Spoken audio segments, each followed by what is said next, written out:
Good morning. Welcome to another class.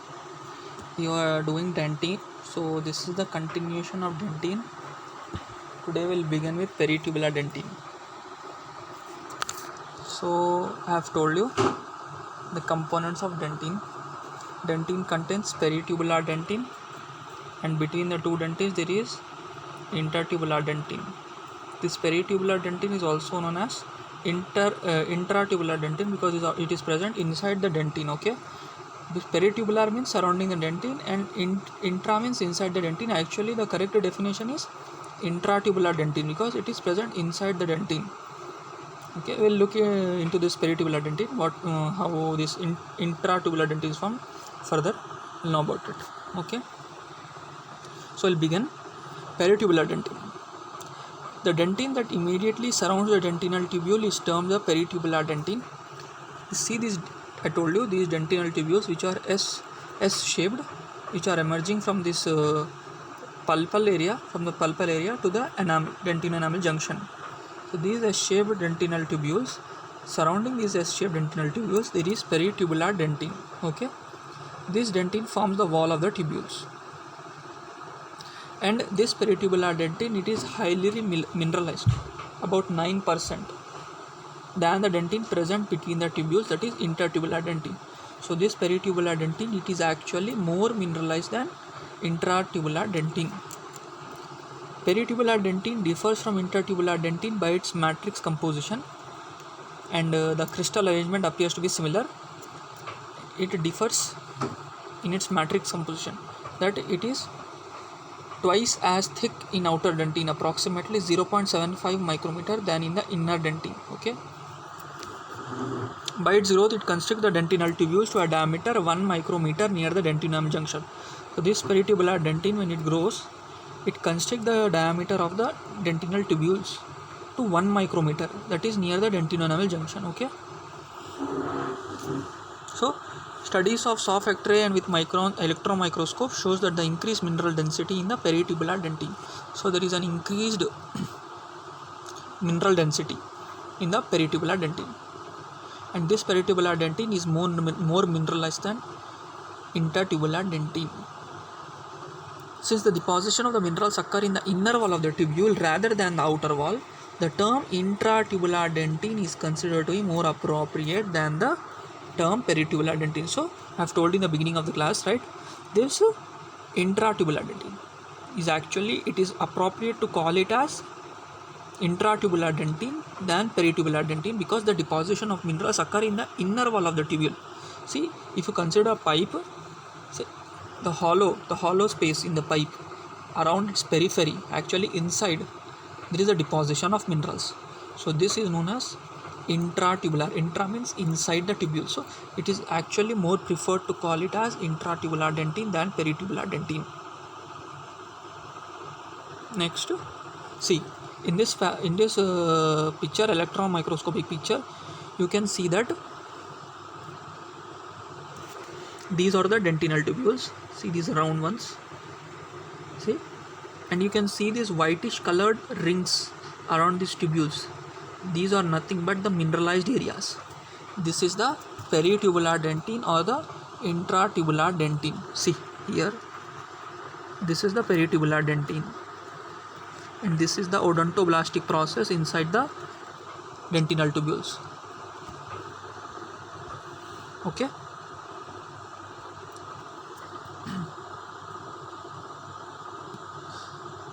After decalcification, the odontoblast process appear to be surrounded by an empty space. See, if you decalcify, if you put this dentine in during the process of decalcification, I told you the enamel gets completely dissolved because it contains higher mineral composition, but dentine, it gets a little bit of decalcified. It does not get completely decalcified because it contains more organic compounds, right? Organic components. So after decalcification, the odontoblast process appears to be surrounded by an empty space. Why empty space? Because this, I told you, the peritubular dentine, actually it has more mineral content, so this gets dissolved or demineralized. So these odontoblastic processes which are present in the dentinal tubules, they are surrounded only by an empty space, right? In demineralized dentine visualized with light microscope, the tubule diameter will therefore appear similar in inner and outer dentine because of the loss of the peritubular dentine. So I told you before, near the dentine enamel junction, this dentinal tubules become constricted, they become narrow, and they become only 1 micrometer in diameter, right? Due to the deposition of peritubular dentine. But after decalcification, this diameter near the dentine enamel junction as well as near the pulpal surface, these dentinal tubule, they become equal in the diameter because of the dissolving of the mineral content or demineralization, right? See, between the odontoblastic process and peritubular dentine, a space known as periodontoblastic space is reported to be present. Okay, odontoblastic process is there, right, in the dentinal tubules. In the S-shaped dentinal tubules, there are odontoblastic process. Okay, and around the dentinal tubule there is a peritubular dentine. Okay, so between the odontoblastic process and the peritubular dentine, there is a empty space, and this space is known as periodontoblastic space. Peri means surrounding the thing, anything. So periodontoblastic means surrounding the odontoblast. This space is called as periodontoblastic space, and it is present. Okay, this space contains the dentinal fluid. Okay, this dentinal fluid is of high importance. We'll say later what this dentinal fluid will do. Okay, so this space contains the dentinal fluid. The normal flow of the fluid is outward from the pulp. Okay, this dentinal fluid, it comes outside of the pulp and its flow is outward. And the dentinal fluid has higher potassium and lower sodium content. This dentinal fluid which is present in the peritubular region, it is actually moving out of the pulp, outside of the pulp, and this dentinal fluid, it is rich in potassium ions, and it has lower sodium content. Okay, dentine sensitivity is explained on the basis of this fluid movement. Okay, we'll see later what is dentine sensitivity, but this dentine sensitivity it is explained on the basis of this fluid movement. Okay, it is sensitive to hot and cold. So dentine is sensitive to hot and cold substances.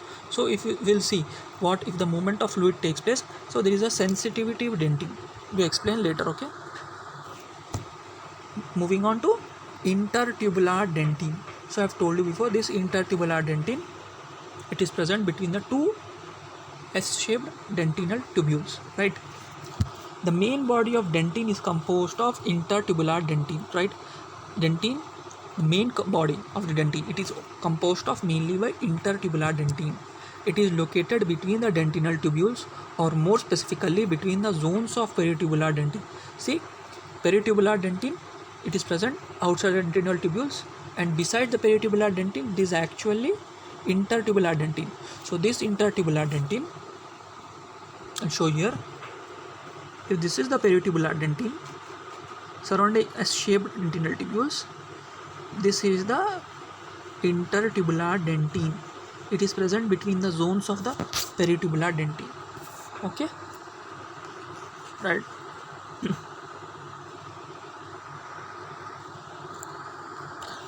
Although it is highly mineralized, this intertubular dentine is also mineralized.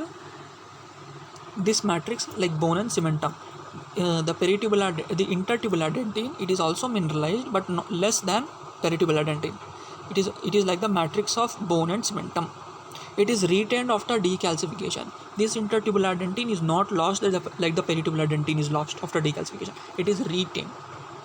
See, whereas peritubular dentine is not. It is dissolved or it is lost after decalcification. About 1/2 of its volume is organic matrix, because this intertubular dentine, it contains organic matrix, specifically collagen fibers, which are randomly oriented around the dentinal tubules.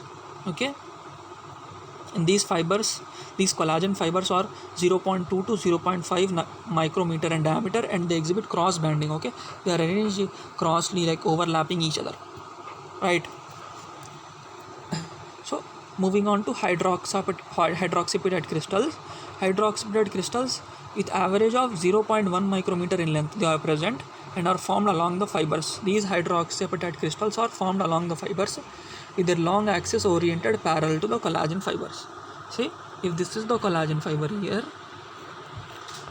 these hydroxyapatite crystals are present like this, and they are parallel to the collagen fibers, okay, and they are 0.1 micrometer in length and are formed along the fibers with their long axes oriented parallel to the collagen fibers, right? Now moving on to predentin. Predentin is the first formed dentin, okay. The word predentin means first, it is formed first, okay. The predentin, it is located always adjacent to the pulp tissue. See, if you see, this is the tooth. So I'll show here. If this is the tooth, this is the pulp cavity, and this dentin, I'll show you with the green color. This is the dentin which is adjacent to the pulp chamber, which is adjacent, slightly beside all, and it is present. This is known as predentin. So this predentin, it is located adjacent to the pulp tissue, and it is 2 to 6 micrometer wide, okay. See, this is the tooth here, this is the pulp cavity.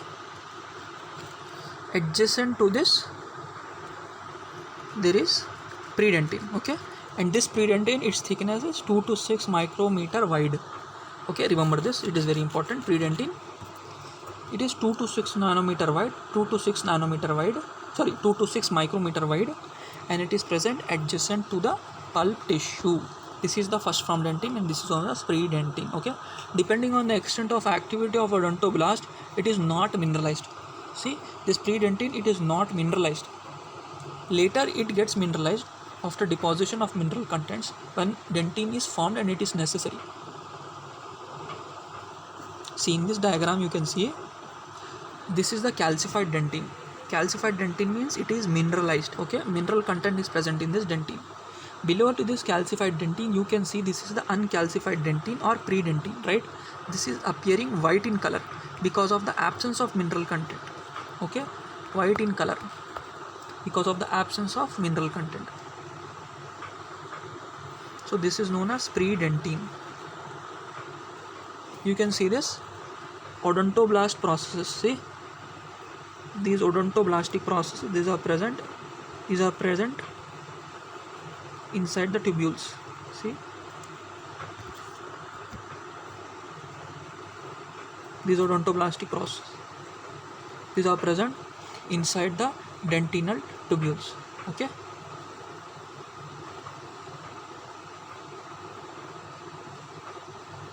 So these are dentinal tubules, and inside the dentinal tubules odontoblastic processes are present, right? These are the bodies of the odontoblast. You can see clearly these rounded substances, these rounded bodies, these are actually the bodies of the odontoblast, and these body of the odontoblast, some processes extend from this body of the odontoblast. These are known as odontoblastic processes which are present inside the dentinal tubules, right? And this white portion here, this white portion, this is known as predentin. Above it, predentin, there is a calcified dentin, right?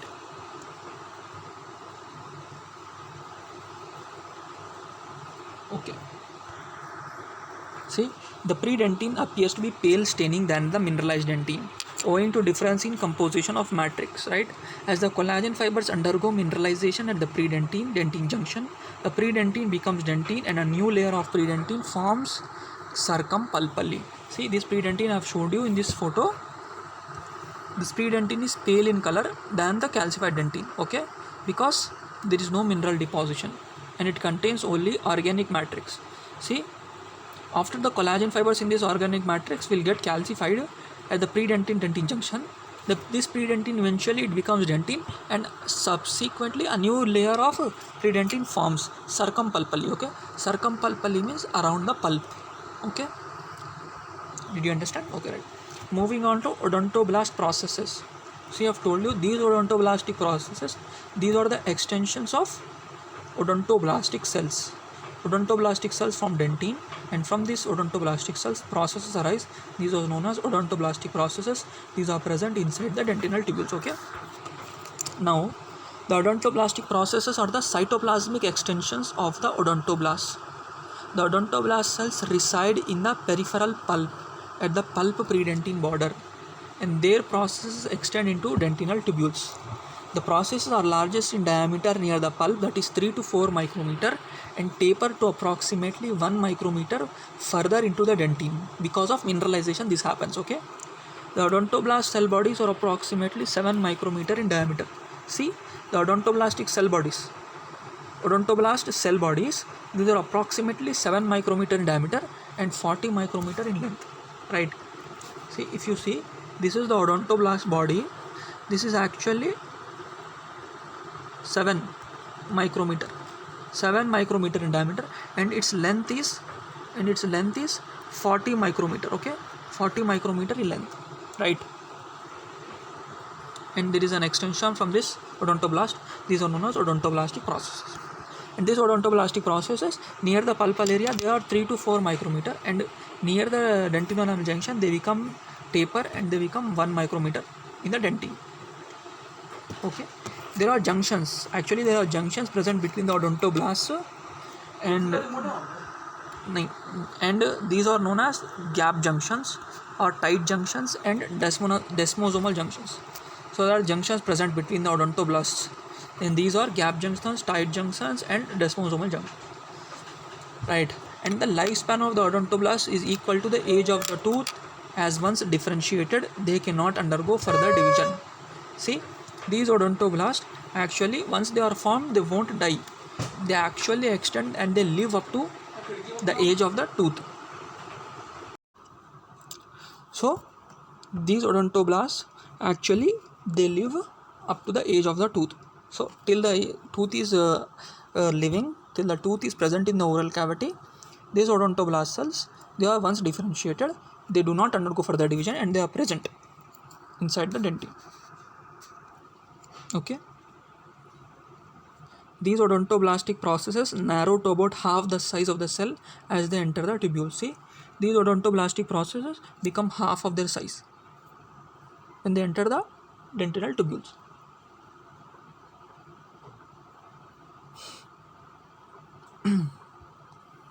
Now, the odontoblast process is composed of microtubules of 20 micrometer in diameter and small filaments, that is 5 to 7.5 micrometer in diameter.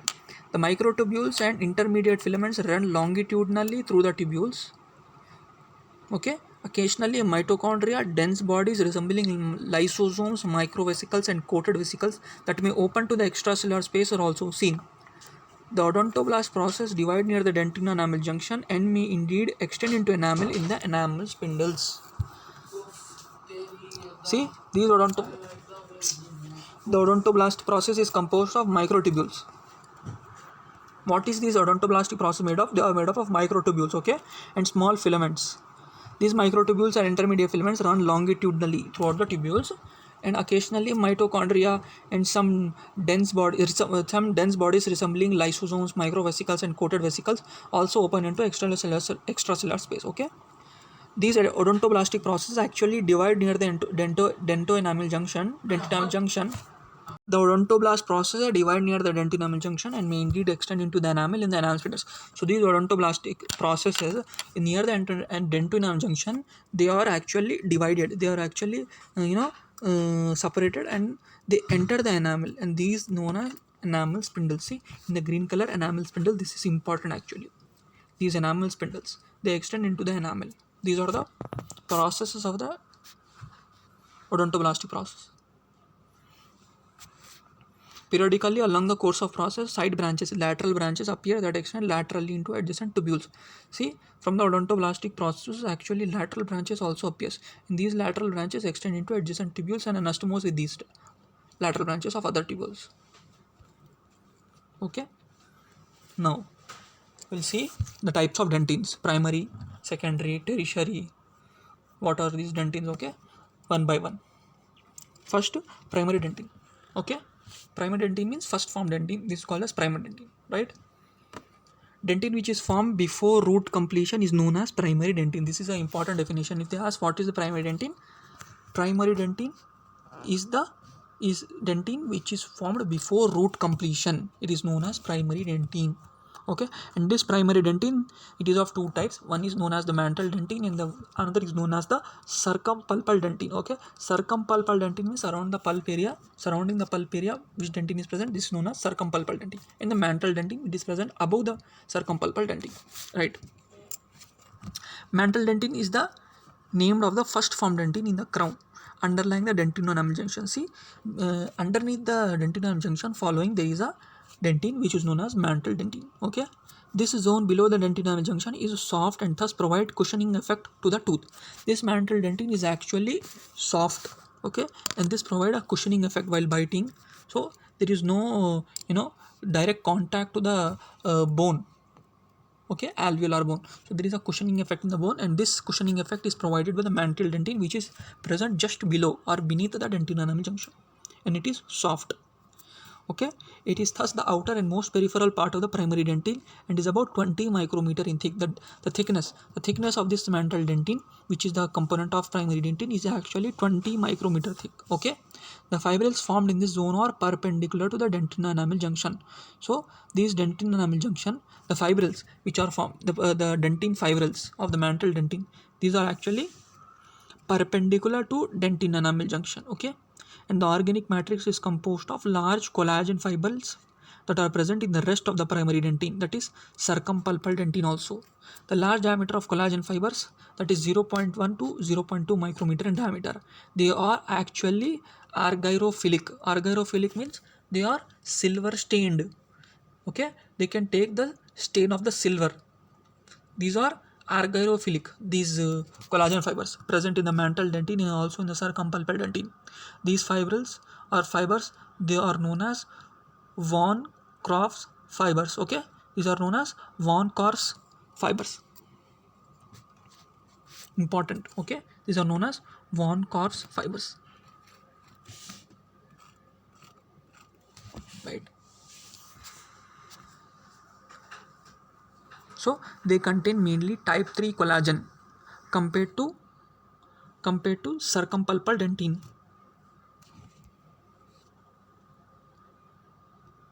See, compared to circumpulpal dentine, they mainly contain type 3 collagen. Mantle dentine is this dentine actually they contain type 3 collagen, and compared to circumpulpal dentine, mantle dentine is less mineralized. Okay, mantle dentine which is present above the circumpulpal dentine is actually less mineralized. That's why it is a cushion like or soft. Mantle dentine also has fewer defects than circumpulpal dentine.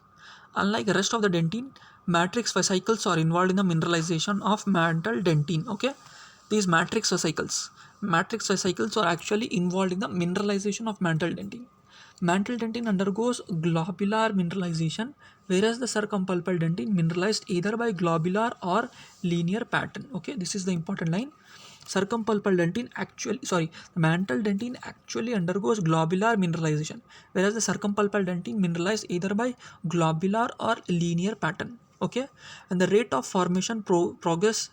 When the rate of formation progresses slowly, the mineralization front appears more uniform and the process is said to be linear. Okay, when the formation progresses slowly, the mineralization process, when it progresses slowly, the mineralization front means the mineralization which is going to happen, it is appearing more uniformly, and this process is said to be linear mineralization. Right.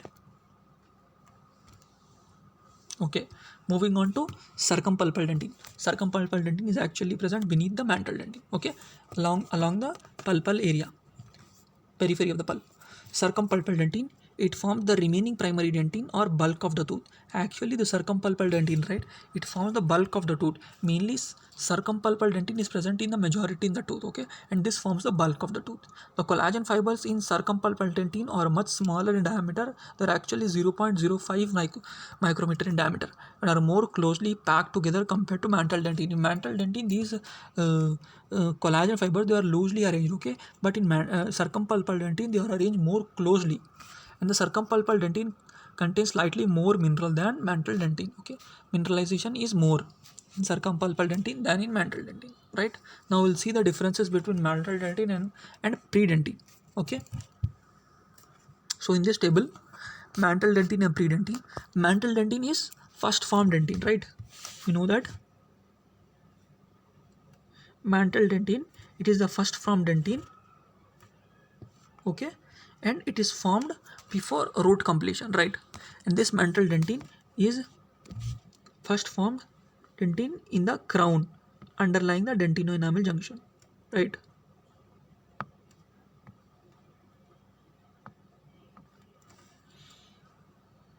Okay, this mantle dentin, it is 20 micrometer wide, right? It is 20 micrometer wide, and fibrils are perpendicular to dentino-enamel junction. It is 20 micrometer wide, and fibrils are perpendicular to dentino-enamel junction, okay? And this organic matrix composed of large collagen fibrils called corpus fibers, right? Okay, this mantle dentin, it is first formed dentin, it is underlying the dentin enamel junction, it is 20 micrometer wide, and the fibrils are actually perpendicular to dentin enamel junction. See, if you see, this is the dentin enamel junction actually, and these fibers are actually perpendicular lining beneath the dentin enamel junction. These fibers, collagen fibers, they are actually perpendicular to the dentin enamel junction, right? And the organic matrix of this mantle dentin, it is composed of large collagen fibrils, and these collagen fibrils are called as coarse fibers, okay?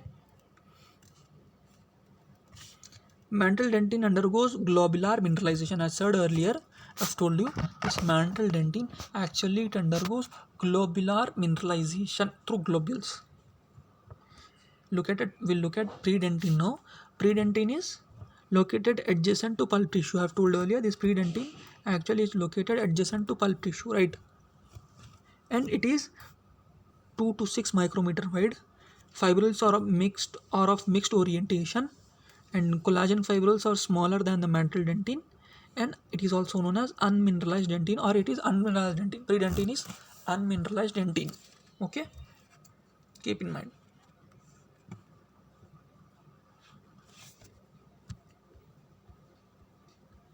So moving on to secondary dentin. Secondary dentin is a narrow band of dentin bordering the pulp and representing the dentin formed after root completion.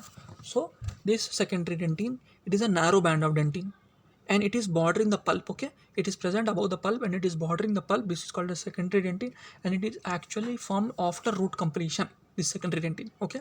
This dentin contains fewer tubules than primary dentin. Actually, this primary dentin, it contains more dentinal tubules, but the secondary dentin, it contains fewer dentinal tubules than primary dentin, okay? There is usually a bend in the tubules where primary and secondary dentin interface. See, look at here, I'm drawing.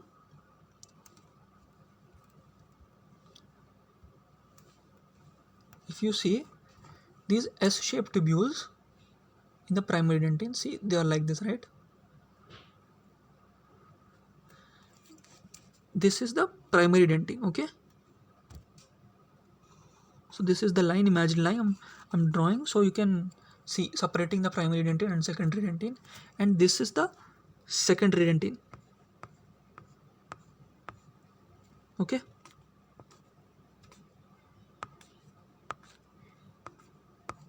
So you can see actually there is a deviation, okay?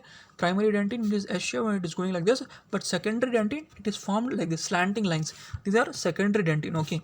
And this is the line, purple line, which is separating the primary dentin and secondary dentin, okay? So this secondary dentin is formed, okay?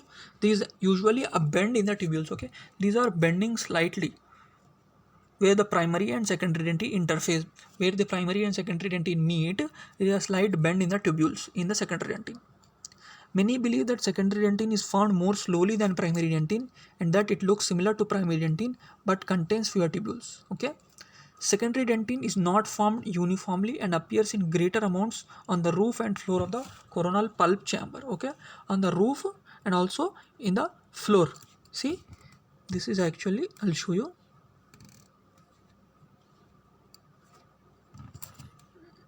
If this is the pulp,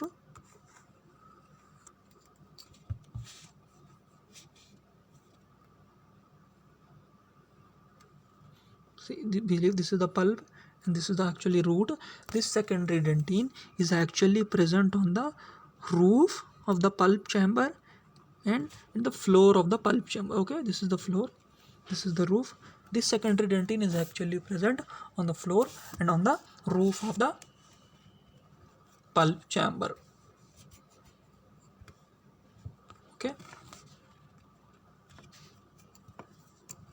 where it protects the pulp from exposure in older teeth. The secondary dentine actually it protects the pulp from exposure in older teeth. Okay, the secondary dentine the secondary dentine formed is not in response to external stimuli, and it appears very much likely like primary dentine. Due to regular arrangement of dentinal tubules, it is known as regular secondary dentine. So in this secondary dentine, these dentinal tubules they are arranged regularly. Okay, these dentinal tubules beside one another they are arranged regular fashion, and because of this regularly arrangement of these dentinal tubules, this secondary dentine is also known as regular secondary dentine. Okay. See, you can see here in this diagram, this is the enamel. This is the enamel, this portion is the enamel, the brown colored one, and beneath this is the dentin-enamel junction. See, this is the dentin-enamel junction, and beneath the dentin-enamel junction there is actually dentin. This is the primary dentin, this is the secondary dentin. See, you can see here there is actually a bend of the dentinal tubules in the secondary dentin. Okay, right. See, enamel, dentinum junction, primary dentin, pulp says secondary dentin. This secondary dentin is actually present in the coronal area of the pulp, on the floor of the pulp, and actually on the roof of the pulp chamber. Okay, the apical dentin shows irregularity in the dentinal tubules of both primary and secondary dentin. Apical dentin means the dentin which is present in the apical surfaces, actually in the root apices and the crown apices, that is in the cuspal areas and also in the incisal areas. These dentin actually shows irregularity in the dentinal tubules. Okay, in the secondary and in the primary and secondary dentin, these dentinal tubules show irregularity. Moving on to tertiary dentin. Okay, tertiary dentin is a reparative response or reactive dentin. Okay, this dentin is actually formed when there is what you call dental problems, dental related problem. See, dental caries, when there is dental caries. Okay, loss of enamel. Okay, wearing of tooth, when it happens, this tertiary dentin it actually it is formed in response to these situations. Okay, so this tertiary dentin is a reparative response or reactive dentin, right? This is localized formation of dentin on the pulp dentin border, formed in reaction to trauma such as caries or restorative procedures. This type of dentin is described in greater detail under reparative dentin. Okay, right? This tertiary dentin is actually it is confined to a space near the pulp and dentin border. This tertiary dentin is formed because of the reactions like trauma, when there is some damage to the teeth, and there is trauma, when there is caries, dental caries, or when some restorative procedures are done on the tooth, this tertiary dentin is formed. Okay, in response to those factors. See, types of dentin in this tables. We'll see types of dentin. Primary dentin, what I said, primary dentin is formed before tooth eruption. Okay, it is formed before tooth eruption or completion of root. This primary dentin is formed. Primary dentin is composed of two. One is mantle dentin and the other is circumpulpal dentin. So this mantle dentin formed along dentin-enamel junction, seen in crown only. Okay, this mantle dentin is formed along dentin-enamel junction. Beneath the dentin-enamel junction, this mantle dentin is laid down and it is seen only in crown area only, right? And primary dentin, other thing is circumpulpal dentin. This circumpulpal dentin is formed around the borders of the pulp. Okay, all are dentin formed before tooth eruption, and this is formed before tooth eruption after root completion, right? And the secondary dentin is formed after tooth eruption without any external stimuli regular arrangement. Okay.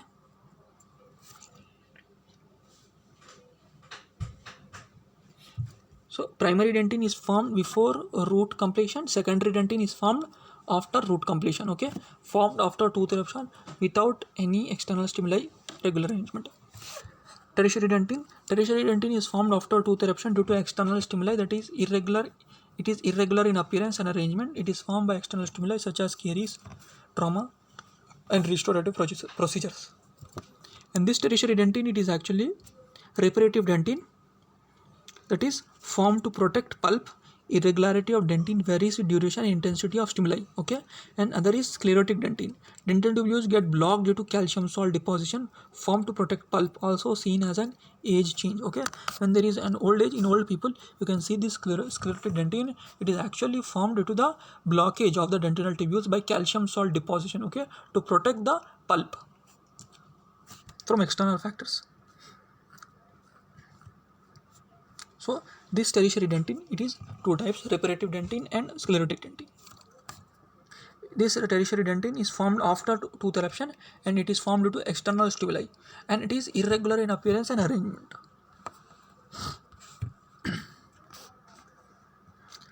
We'll move on to incremental lines.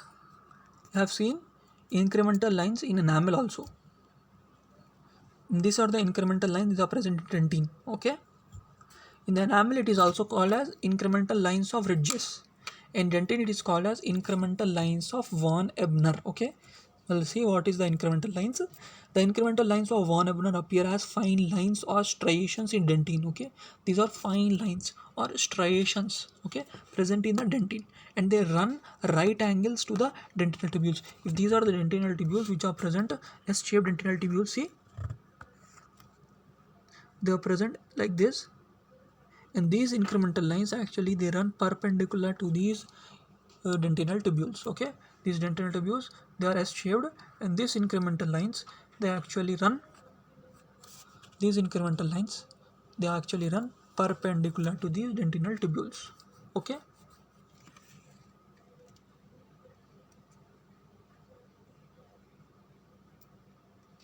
right,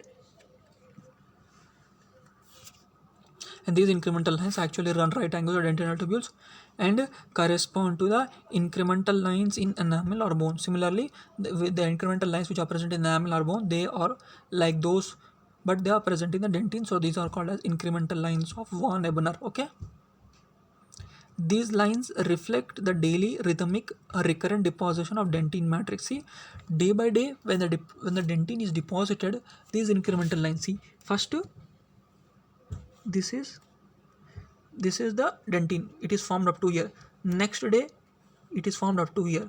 So these actually these incremental lines, they show the deposition of dentin day by day. Okay, and these are right angles to the dentinal tubules.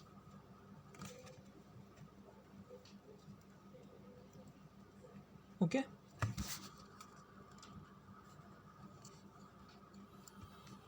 these incremental lines reflect the daily rhythmic recurrent deposition of dentin matrix as well as hesitation in the daily formative process. The distance between lines vary from 4 to 8 mm in the crown to much less in the root. Okay, the distance between these incremental lines, this is actually 4 to 8 millimeter. Okay, in the crown, and it is much less in the root. The daily increment decreases after the tooth reaches functional occlusion. What is occlusion? Occlusion means if you close the tooth, the mandibular and the maxillary teeth, they touch each other after the closing of the tooth. This is actually called as occlusion. Okay, see, these mandibular and maxillary teeth, they close, so there is no gap. So this closing of tooth, this is called as occlusion. Okay, after this daily increment, it decreases gradually. This daily increment of the dentin, it decreases gradually after the tooth reaches functional occlusion. Okay, the closing of the tooth when you bite, this is called as occlusion. The course of the lines indicate the growth pattern of the dentin. See, these lines I have told you, the incremental lines, they actually indicate the growth pattern of the dentin. And this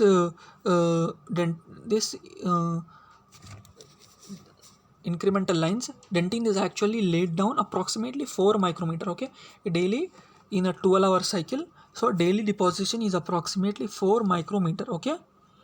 4 micrometer it is deposited daily, but this 4 micrometer deposition actually gradually decreases after reaching the occlusion, right. Dentin is similarly mineralized in a 12-hour cycle. It is mineralized in 12-hour cycle.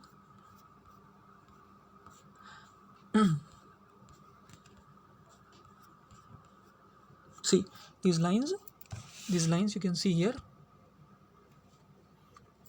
These are the dentinal tubules. See, these are dentinal tubules. These black colored lines you can see here, right. These black colored lines, actually these are incremental lines of von Ebner, and the distance between these two lines is 4 to 8 micrometer in diameter in the crown, and in the root region it is actually much less than 4 to 8 micrometer. 4 to 8 micro 4 to 8 4 to 8 millimeter, sorry, not micrometer, 4 to 8 millimeter. This gap is actually 4 to 8 millimeter. The distance between the two incremental lines is actually 4 to 8 millimeter in the crown. In the root it is much less, okay. Occasionally some of the incremental lines are accentuated because of disturbance in the matrix and mineralization process. Such lines are readily demonstrated in ground section and are known as contour lines of Owen, okay. So occasionally what happens, some incremental lines are accentuated, okay. This become deviated because of disturbance in the matrix, okay. Some deposition, while depositing this dentine, there is some disturbance in the matrix and mineralization process.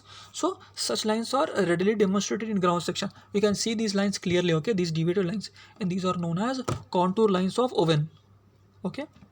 Analysis with soft X-ray have shown these lines to represent hypocalcified bands. Hypocalcified means less calcified or low mineralized substances. So these are hypocalcified bands, okay.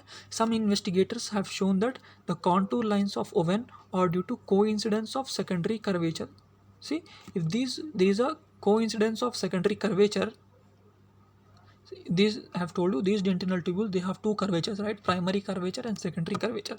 The coincidence of secondary curvatures, these hypocalcified bands are formed, and they are known as contour lines of Owen. See, you can see here clearly, these are contour lines of Owen. See, this one, this one, this one, actually they are contour lines of Owen, right. The deciduous teeth and the first permanent molars. In the deciduous teeth means primary teeth, okay, present in the children. In the deciduous teeth and in the first permanent molars, where dentine is found partly before and partly after birth, the prenatal and postnatal dentines are separated by an accentuated contour line, okay. Prenatal means before birth and postnatal means after birth. So the prenatal and postnatal dentines, they are separated by accentuated contour lines, okay. This is termed the neonatal line and is seen in enamel as well as dentine, okay. You can see there is a line called as the neonatal line. This neonatal line, it separates the prenatal and the postnatal dentines, okay. This is an accentuated contour line and this is known as neonatal line. It is seen in enamel as well as in dentine. The dentine matrix formed prior to birth is usually a better quality than the formed after birth, okay. The dentine actually which is formed prior to birth in the prenatal life, okay, in the embryo, uh, which is present, this dentine is actually a better quality than formed after birth, and the neonatal line may be a zone of hypocalcification. So this neonatal line which is separating the neonatal line which is separating the prenatal and postnatal dentine, this is called as neonatal line, and this is actually a zone of hypocalcification or no calcification, less calcification or less mineralization is present in this neonatal line. See, you can see this in this diagram. It is clear that this is the postnatal dentine which is formed after birth, and this is the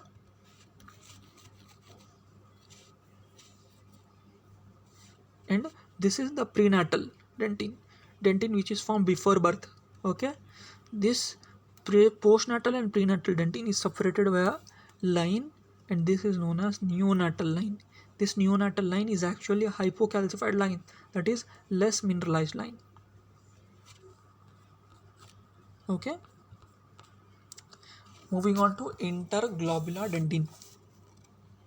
So we'll say what is interglobular dentin, right?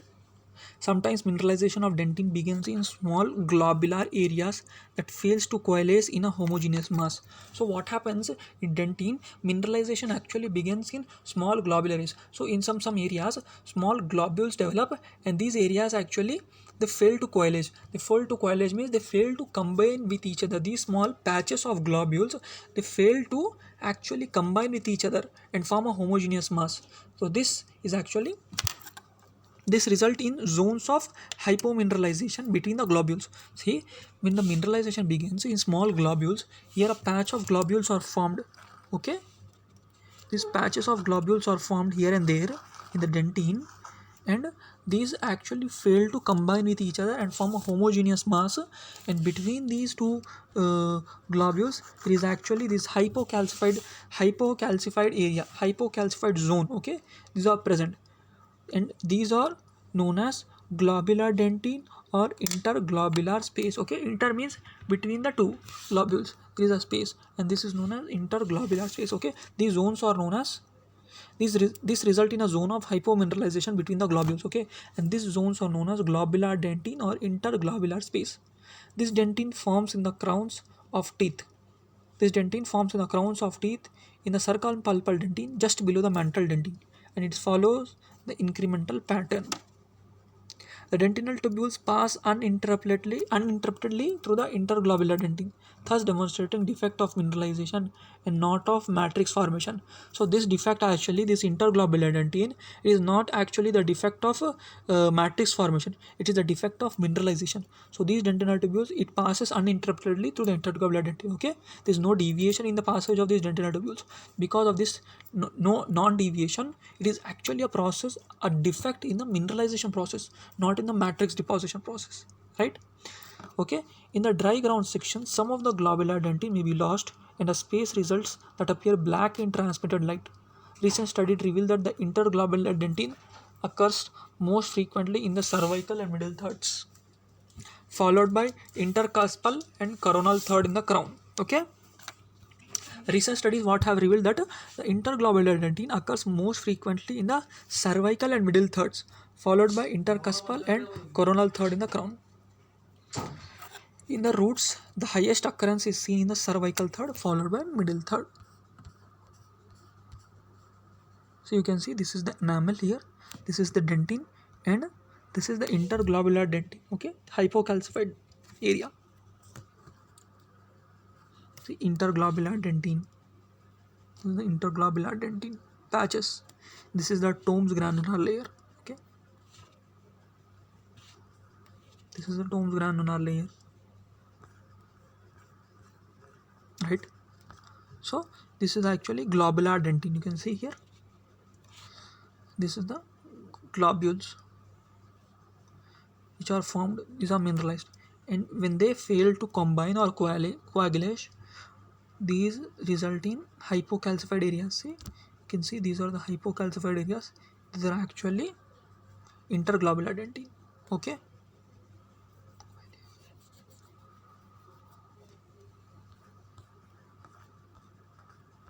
the interglobular dentin, this is the unmineralized or hypomineralized dentin, wherein small globular areas of dentin fail to coalesce into a homogeneous mass. It appears as dark rounded masses, usually within concave edges in transmitted light. The dentinal tubules pass through it without showing any change, right? So we'll end the class here. In the next lecture, we'll see about granular layer. Okay, what is granular layer, where it is formed, and what are its compositions, and so on. So today we have studied this, and the last topic was interglobular dentin. Okay, see, these are the globules actually. This is the dentin, this is the interglobular dentin. You can see here clearly, right? This is the interglobular dentin. When these globules fail to coalesce, it results in spaces. These are called interglobular dentin. So if you have any questions, please feel free to write in the comment section. And if you like the video, please share and subscribe. Thank you.